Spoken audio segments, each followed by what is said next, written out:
Doctor Eliezer Barbosa Corona, hablé un poquito sobre cómo unas enzimas las podemos utilizar como agentes de control biológico y aparte cómo las podemos utilizar para generar compuestos que pudieran usarse como bioconservadores naturales en alimentos. Esto tiene importancia por dos cosas importantes.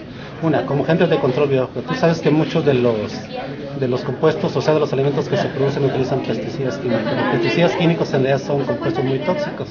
Y ahorita la población lo que está tratando de hacer es disminuir el uso de este tipo de compuestos. Entonces, lo que si nosotros hacemos, si encontramos de manera natural compuestos que puedan matar insectos que son plaga, tú podrías ayudar a disminuir el uso de pesticidas. Entonces, es una de las áreas con la que estamos trabajando, ¿no? El otro área es la generadores de compuestos que pudieran utilizarse como bioconservadores naturales en alimentos. Mucha de la población está tratando de usar para consumo humano compuestos naturales, que no sean sintéticos, porque muchas veces la gente tiene todavía dudas o expectativas si algún compuesto químico pudiera causarle algún efecto en la salud. Entonces, nosotros con este tipo de enzimas podemos generar compuestos que pudieran ser usados como bioconservadores naturales, que no tuvieran ningún efecto deleterio sobre el ser humano, al contrario, pudieran tener un efecto como bioconservador, pero aparte un efecto de la... Se ha encontrado que oligosacáridos del tamaño más o menos como de 7 unidades, 6-7 unidades, tienen propiedades anticancerígenas, principalmente bacterias, o sea, cáncer de colon, o sea, tiene un efecto por ahí importante en el metabolismo que impide que haya una proliferación de células cancerígenas, precisamente ahí. El tipo de conservadores de los alimentos, por ejemplo, podemos hablar de conservadores químicos, los típicos, los tradicionales que salen en las bebidas, el benzoato de sodio, el ácido cítrico.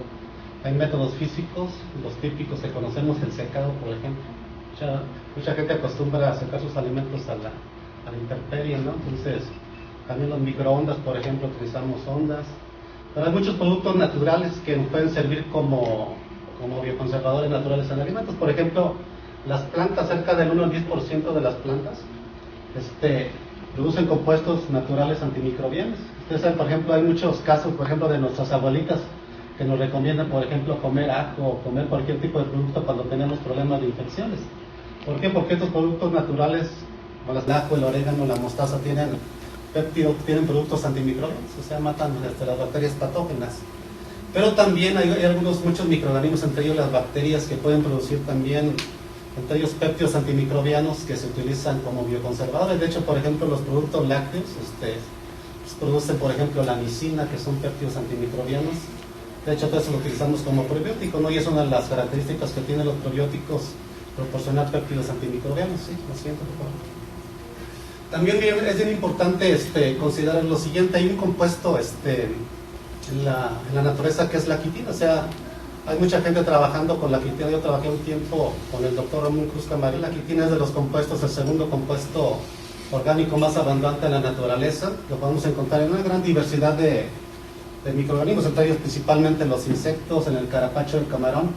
Lo interesante de todo esto es que esta quitina los microorganismos lo utilizan de manera natural como una fuente de N-acetilglucosamina, una fuente de carbono y nitrógeno. Pero la quitina como tal se puede utilizar para muchas cosas. Por ejemplo, si ustedes tuviéramos este polisacárido, si lo hacemos pedacitos y producimos quitoligosacáridos, estos quitoligosacáridos pueden tener varias funciones importantes, fisiológicas importantes. Por ejemplo, pueden reducir el colesterol, previenen el cáncer del colon, en el control de la diabetes, en la absorción de metales como el calcio y el magnesio, y para inhibir bacterias patógenas. O sea, estos quitoligosacáridos nosotros los podríamos emplear como conservadores naturales en alimentos, aparte de todas sus funciones terapéuticas que pudieran tener. ¿Sí? Siguiente, por favor. Hay una cosa interesante, bien, o sea, los compuestos, la quitina la podemos hidrolizar en pedacitos a partir de enzimas llamadas quitinasas. Pero esas quitinasas también las podemos emplear nosotros en el control biológico de insectos. Una cosa muy interesante: el compuesto principal de los insectos es la quitina, como polisacárido. Pero esa quitina también está presente en una estructura que se conoce como membrana peritrófica. Esa membrana peritrófica se localiza en el intestino de los insectos, está protegiendo las microvellosidades del intestino. Y si nosotros pudiéramos, por ejemplo, degradar esta membrana peritrófica, podríamos hacer que toxinas o proteínas tóxicas a los insectos pudieran tener una accesibilidad más rápido. Por ejemplo, las proteínas Bacillus thuringiensis, que es el compuesto más utilizado a nivel mundial como insecticida, principalmente porque su efecto lo tiene a nivel de las microvellosidades del intestino. Muchas veces esta barrera impide que esas proteínas CRI tengan el acceso directo hacia sus receptores localizados aquí. Entonces, si rompemos esta membrana peritrófica, podemos permitir que estas proteínas CRI puedan tener un acceso más rápido a los receptores y incrementar la capacidad tóxica de estas proteínas. Yo tenía una hipótesis por esto. Miren, Bacillus thuringiensis se utiliza generalmente como bioinsecticida. O sea, ese es su principal uso para la producción de alimentos orgánicos. Se utiliza como pesticida. Pero también puede servir como una fuente de enzimas que se puedan utilizar en como agentes de control biológico y como generadores de compuestos antimicrobianos. Y eso es más o menos lo que estamos nosotros trabajando en el laboratorio, un poquito algo diferente a lo que están haciendo estos grupos. La siguiente, por favor. Bien, Bacillus thuringiensis, como ustedes saben, sintetiza proteínas muy importantes, ¿no? Que son las proteínas CRI. Estas proteínas que forman cristales compuestos por billones de proteínas CRI que generalmente se asocian por puentes disulfuro o en algunos casos por atracciones electrostáticas como las proteínas de este tipo del CRI3. Lo interesante de todo esto es que estas proteínas son tóxicas a una gran cantidad de insectos, como las catarinitas que atacan, por ejemplo, a las papas, o algunos transmisores de enfermedades como las larvas de mosquito que transmiten el paludismo, que transmiten el dengue. Entonces, principalmente es el rango de acción de este tipo de proteínas, ¿no?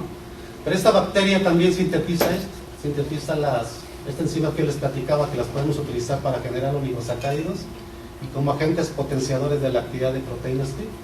Pero además también sintetiza péptidos antimicrobianos conocidos como bacteriocidas. Ya en el laboratorio trabajamos, el otro área con la que trabajamos ahí en el laboratorio es principalmente con péptidos antimicrobianos. Entonces tenemos ya varias publicaciones relacionadas. Los péptidos antimicrobianos de Bacillus thuringiensis tienen un aspecto de actividad, pero híjole, sorprendente. Contienen un montón de bacterias patógenas que son de importancia en la salud pública. Y lo que hicimos fue caracterizarlas, o sea, caracterizamos qué tipo de enzimas producía esta bacteria. Por ejemplo, produce exoquitinasas y endoquitinasas principalmente, ¿no? Esta bacteria es la típica Bacillus thuringiensis, produce cristales bipiramidales con un cristal cúbico asociado. Lo que hicimos con esta Rocío Velázquez y con Elizabeth Rocío ya doctora, fue clonar el gen que produce una de las endoquitinasas. De hecho, la endoquitinasa CHIA74 la clonamos en el año 2003. Entonces, a partir de que clonamos el gen, le hicimos ahí un análisis ya in silico, detectamos que más o menos tenía como el 60%.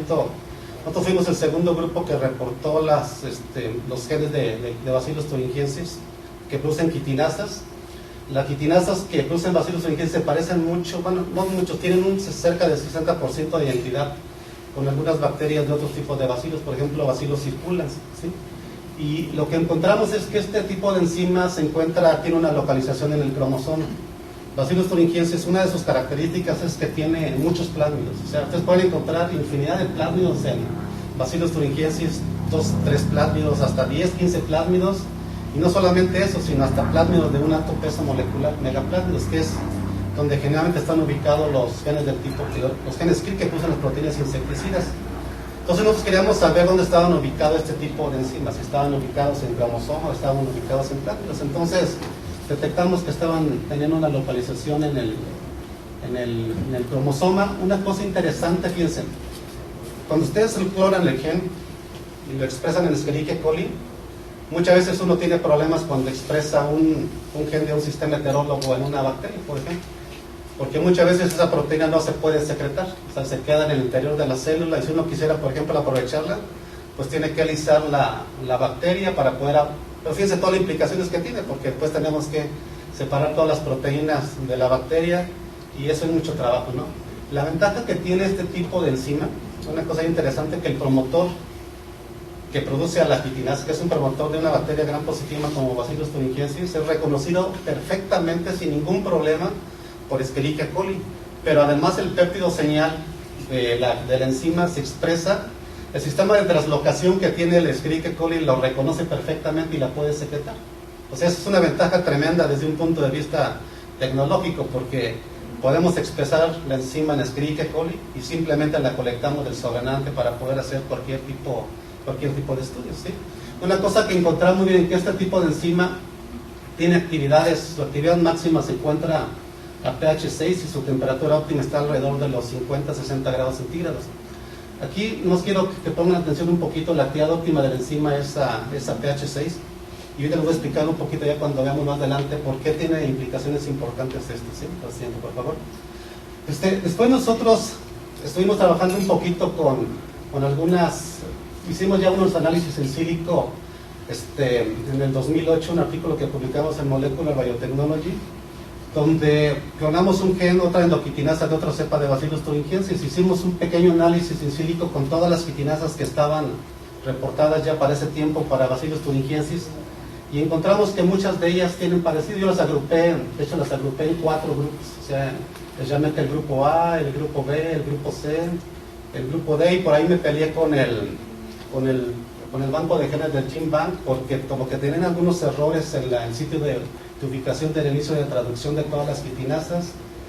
El artículo no me lo querían publicar porque no coincidía con lo del GenBank, pero la verdad es que en el GenBank estaban mal. O sea, eso lo demostramos ya con algunos estudios que hicimos, ¿no?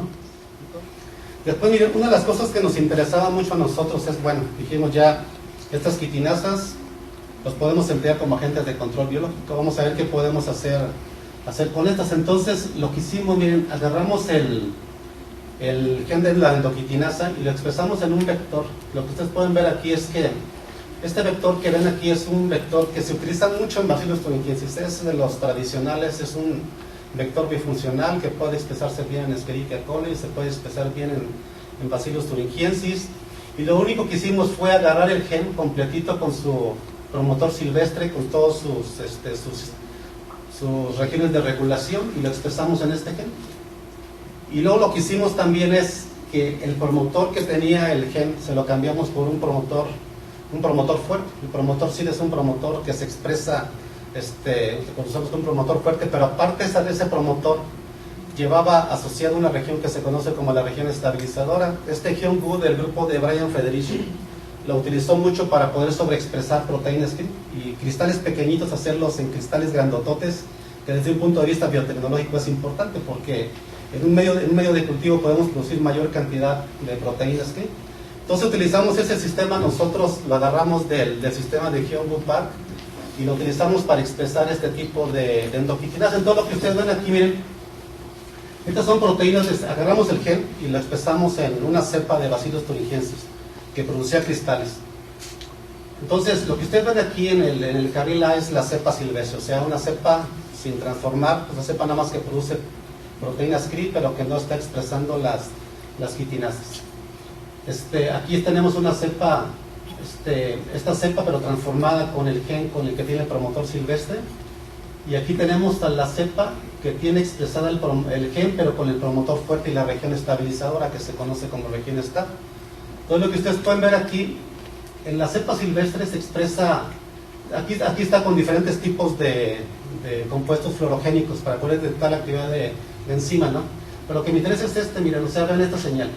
Aquí se expresa muy poquito, aquí se expresa también poco, y aquí se expresa la enzima, pero en una gran concentración. Entonces, lo que estamos viendo es que cuando usted le pone la enzima, le cambian el promotor y le pone una región estabilizadora, puede incrementar enormemente la cantidad de la enzima. Entonces, lo que ustedes ven aquí en esto, miren, esta es nada más una figurita, ya la estamos expresando en unidades, la cantidad de enzima. Esta es la cepa silvestre, esta es la cepa transformada con el gen de quitinasa con el promotor silvestre, y este es con el promotor fuerte y con la región estabilizadora. Entonces vean la cantidad de enzima que se expresa, se aumenta cerca de 300-400 veces la expresión de la enzima. O sea, eso es una cosa importante desde el punto de vista biotecnológico, y estamos logrando que Bacillus thuringiensis no exprese pequeñas cantidades, sino que sobreexprese. De hecho, el artículo lo llamamos hyperexpression, o sea, porque es una cantidad. Normalmente cuando uno expresa una proteína, pues lo expresa 5, 10, 15, 20 veces, ¿no? Pero ya 300 veces ya nosotros le pusimos ahí elegantemente hyperexpression, ¿no? O sea, y así no lo aceptaron, entonces ahí se quedó para la historia publicado, ¿no? Pero ¿qué tiene como desventaja esto? Miren, esta es la cepa silvestre. Aquí únicamente lo que varía es el medio de cultivo, pero esta es la cepa silvestre. Lo que ustedes ven aquí no es la enzima, son los cristales insecticidas que produce la bacteria. Recuerden que nos agarramos el gen y lo expetimos a una cepa que produce cristales insecticidas. Trabajo en la Universidad de Guanajuato. De hecho, bueno, soy miembro del Instituto Nacional de Investigadores, soy nivel 2, miembro de la Academia Mexicana de Ciencias. Yo trabajo en una división de la Universidad de Guanajuato que pertenece al campus Irapuato Salamanca, que está localizado de manera muy particular esta división en la ciudad de Irapuato, Guanajuato. En esta división habemos aproximadamente 60 doctores. Aproximadamente como el 40% de ellos son miembros del Sistema Nacional de Investigadores. Tenemos un posgrado que se llama posgrado en Biociencias, y en ese posgrado todos los profesores para poder estar ahí son miembros del Sistema Nacional de Investigadores. Tenemos varios laboratorios que hacen investigación de manera muy particular. El laboratorio donde yo que tengo a mi cargo se llama Laboratorio de Biotecnología y Microbiología Molecular, porque hacemos muchas cosas relacionadas con la biotecnología, pero aparte hacemos cosas básicas relacionadas con microorganismos, principalmente con bacterias. Es un laboratorio que tiene lo indispensable, todo lo necesario para hacer biología molecular, para hacer ingeniería genética, para hacer estudios bioquímicos. Nosotros recibimos el financiamiento como muchos investigadores de fuentes nacionales, de fuentes internacionales. Ahorita tenemos financiados 3 proyectos, uno por de ciencia básica de CONACYT, tenemos otro de la Universidad de Guanajuato y uno tenemos aparte apoyos del CONCITEC, que es el Consejo de Ciencia y Tecnología del Estado de Guanajuato. Y en el laboratorio con nosotros trabajan varios doctores, de hecho somos 5 doctores que trabajamos en ese laboratorio, tenemos 3 cubículos. Está el doctor Rubén Salcedo, que es un experto bioquímico, la doctora Guadalupe Ortiz, una experta bioquímica también.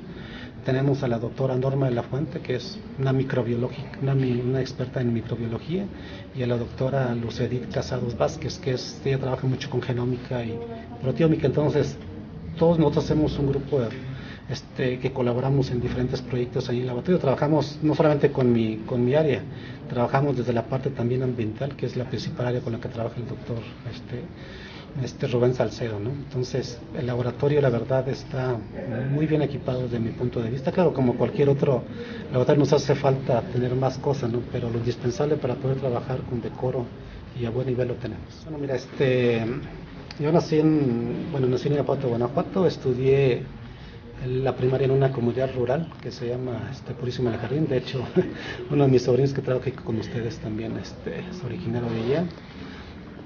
La secundaria la estudié en la secundaria que se llama Escuela Secundaria Técnica número 5, que está ubicada en Irapuato, Guanajuato. De ahí me fui a un centro, el Cebetis 65. Ahí en el Cebetis 65, pues fue uno de los estudiantes, yo creo que son más sobresalientes que ha tenido ahí el Cebetis. Fui campeón nacional de química de los Cebetis. Estudié posteriormente la licenciatura en químico farmacéutico biólogo en la Facultad de Química de la Universidad de Guanajuato. Ahí recibí el primer lugar en el aprovechamiento de los estudiantes.